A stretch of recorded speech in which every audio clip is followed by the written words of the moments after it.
Okay, so I'm going to show you how to make the drawing for this assembly. This is Tony Smith's smoke sculpture. So assuming you've already created the assembly, here's how we're going to make the drawing. You open the assembly, and I would advise making the drawing before you're finished because it's much easier to see if you've got something missing or incorrectly assembled. So I'm going to create a drawing from part or assembly, and I'm going to choose a landscape, and I'm going to unselect the display sheet format so I don't get this these tables and things cluttering up my view. I'm going to select OK, and then there's like a graphical issue here, so it's still showing the assembly but we're in the drawing. As soon as I drag something over, yeah, it should disappear. Alright, so I drag a view over, I release the button, move to the right, click, move up, click, and then this isometric view you can also create this way. And then I don't want to make any more, so I'm going to hit escape. If any of those didn't orient themselves the right way, let's see, you can click over here and just make sure you've selected one that looks like the drawing. So maybe what says front is actually looks like the top view. So you can start with this one, and then you can project views from here. There's your project view command. So I'm sure you can figure that out. And then the next thing is to create the dimensions. So if I create a dimension, I'm going to select this edge. These are vertical edges, so they should give you nice aligned dimensions. Okay, and then I'm going from the bottom, the bottom to the top. You can pick an edge or a point. Oops. I guess never mind, just pick an edge.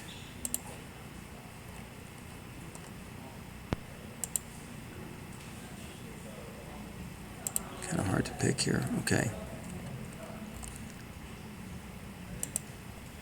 Okay, and then you can click the little orange slice here to drop the dimension. It'll automatically put it just out of sight of the field of view. And then see, what's my other dimension? It's the horizontal dimension over here. Alright, and this one, since this is not a vertical line, I'm going to dimension from this point. Did I pick it? I think I picked it to the furthest most point. I guess I didn't pick it. Okay, there we go. And since it's point to point, you can actually dimension the diagonals or the horizontal or vertical. We want the horizontal. I'm going to drop that there.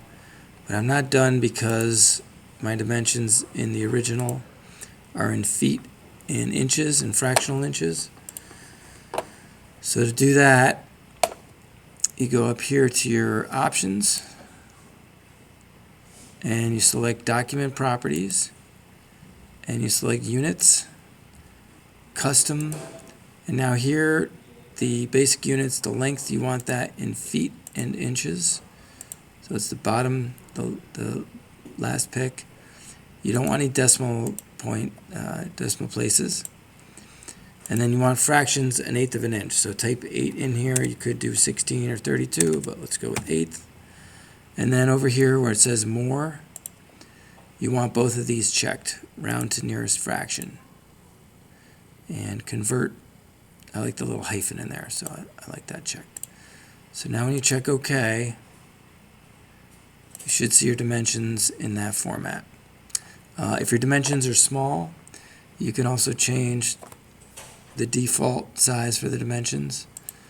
You go back to options, document properties, and this time instead of units, click dimensions and font.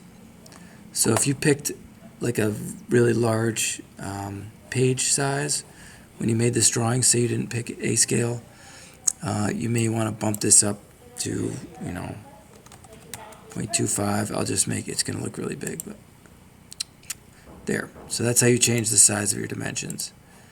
And then obviously you can put a note here and modify that as well.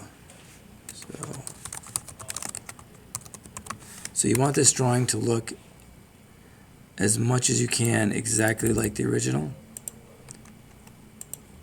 Let's see. So let's say I don't like that size. I'm going to double click it.